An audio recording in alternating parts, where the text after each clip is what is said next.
Bubba, how you doing? You got to be. And it sounded great. I love the intro, Christian, but I kind of thought we might play Careless Whisper for you. Thanks for leaving out Careless Whisper, Christian. I appreciate that, buddy. Yeah, not at all. Of course. Of course, it's baseball coming up that we'll be talking about here, but. Basketball it's wall to wall today, Bubba, and it kind of it's different for us when we're calling the Arkansas baseball games in the NCAA tournament because we're focused on that game specifically. But it's kind of the same thing as like that first Friday of the baseball tournament. It is morning, noon, and night, and it is your favorite sport to watch. And I don't blame people for thinking that these next 4 days are the best of the week, the best of the year for sports at all. Yeah, I tell you, I think I made my parents mad. I called for a baseball practice tonight at 6:30, and so yeah, I'm not very popular with my parents right now. But I promised them we'd have the game on the big screen there at the facility. So hopefully we'll have the game going. But yeah, I'm the bad guy right now. That's the headline right there. It's former Razorback great, member of the University of Arkansas Hall of Honor, doesn't want his own kids who play baseball for him to watch the Razorbacks in the NCAA basketball tournament. Way to be a villain, Bubba. You've never been a villain before, but you've found a way to do it. I appreciate it, Phil. Hey, we'll have it. Maybe I will turn the radio up and have Chuck and Zim on there. We'll listen to that instead. Why not? So we'll find a way to get it done. Well, you got to be dedicated no matter what. I'll bet you they'll have the game on during the workout at Baum Walker getting set for South Carolina this weekend. But before we get into that, yesterday for me, I've been around baseball a long time, been calling games since 95. You were playing games before that. Have you ever seen 17 batters in an inning like Arkansas had yesterday? No, that was crazy, Phil, to be honest with you. It's a testament to this team. Just if you look at everything that happened in that inning, 5 singles, a double, a triple, 2 home runs, 2 base on balls, 2 errors, 2 fielder's choice, an infield hit, and then what I call 2 hustle plays. But out of everything that happened that inning, can you tell me what my favorite thing was? It was Charles Davalon legging out what should have been a routine ground out, but he forced a bad throw. So it was his hustle. Okay, so you know me well. See, yeah, Matt, we talked about it a little bit. He even tests me during the show. He tests me during baseball games. I have to make sure I'm paying attention. I was going to ask him for his Final Four, but now I know he doesn't care about basketball. That's right. Yeah. His Final Four will be the last 4 kids he's throwing BP to today. Right. That's right. You know, I used to bracket all the time, Matt, but anymore I honestly don't have time, and so I keep up with it. Obviously, I follow the Hogs, but I like the first couple of days. I like the upsets. I always pull for the underdog, and so I like to see the big upsets. So it's always an exciting time of year, and you know, a lot of my players, a lot of my coaches, and families and stuff. They all do the brackets, and so it's always fun listening to them argue about who wins, and so it's always a fun time. The kids, the passion they have, you're right. I mean, I love seeing the competitiveness and just how much it means to them. That's something that is pretty cool to see. Hey, Bubba. Yeah, you know what's cool? Sorry, one quick thing. It's cool because you're diehard Arkansas fans.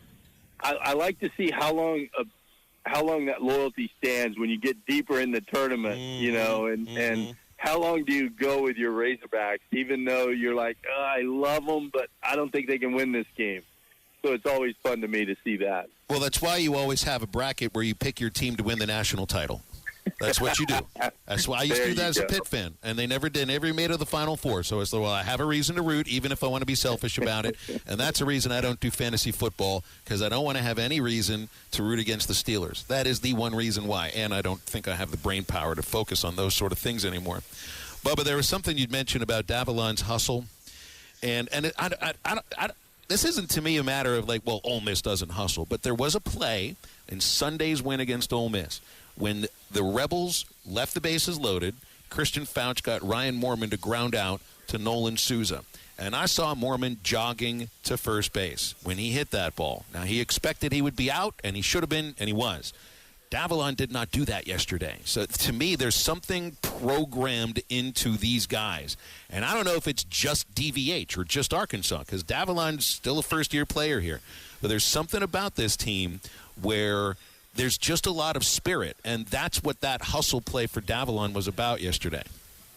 Absolutely, Phil. I tell you, I think a lot of it comes down to the culture of Dave Van Horn. You know, I say all the time that players take on their head coach or their manager's personality, and they bring in the right guys, but once they get them here, they take on Dave's personality, and that's the type of baseball that Dave plays and believes in. It's called Razorback baseball, and I tell you, that type of baseball wins when it comes down to it. And, you know, you can tell a lot about a player.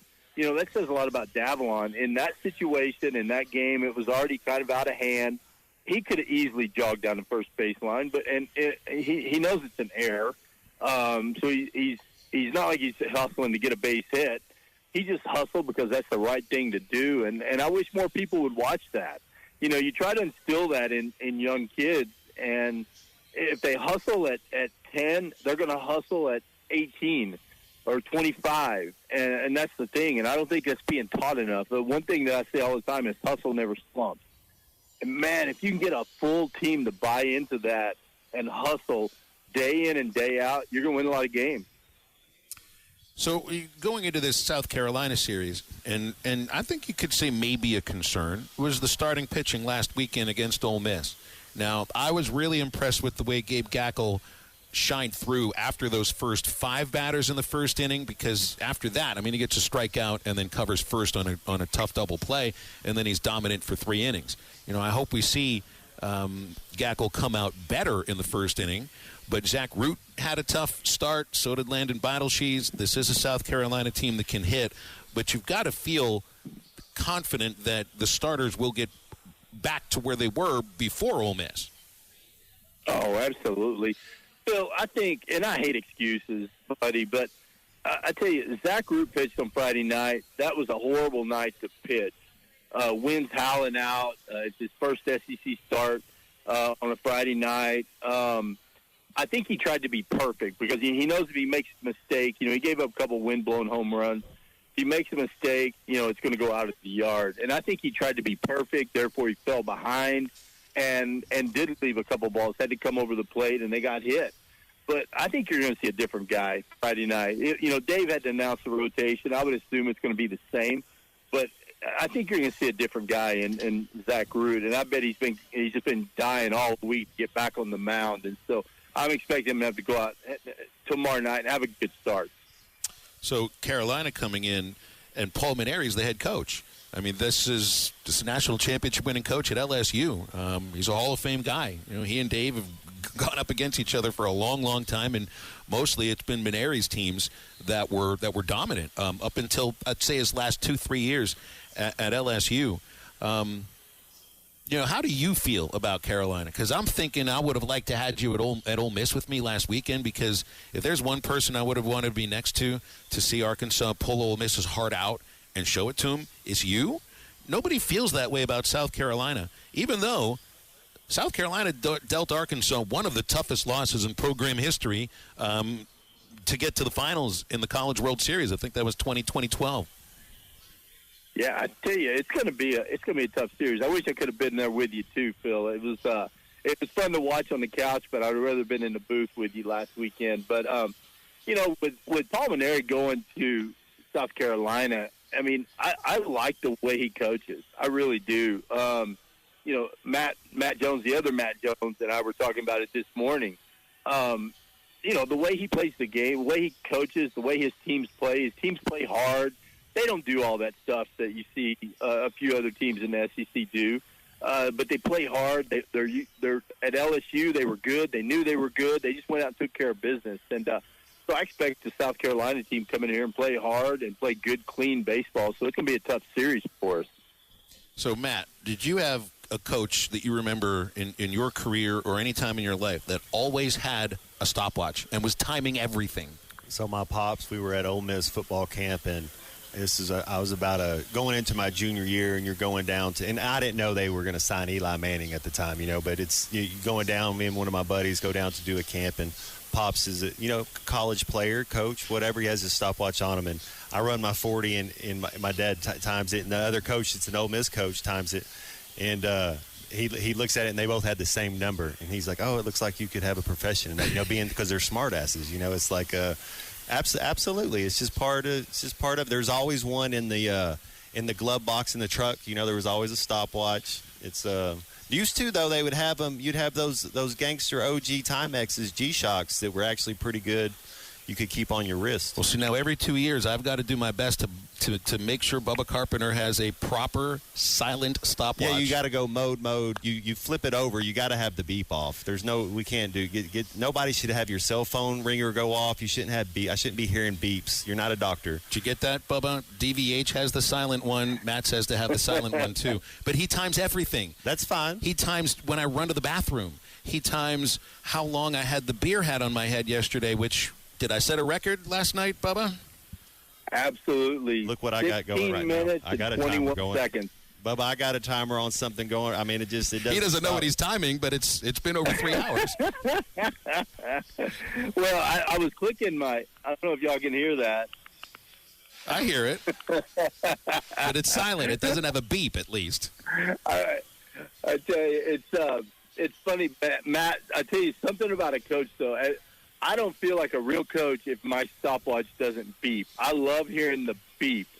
I like it. So I just feel a little bit less coachy, I guess, when I'm in the booth and my stopwatch isn't beeping. But yeah, on the beer hat, 16 minutes and 21 seconds. I probably felt bad for Phil because people were starting to look up in the booth, and there was no one on base, and he still got his beer hat on. So that number is going to go down in history.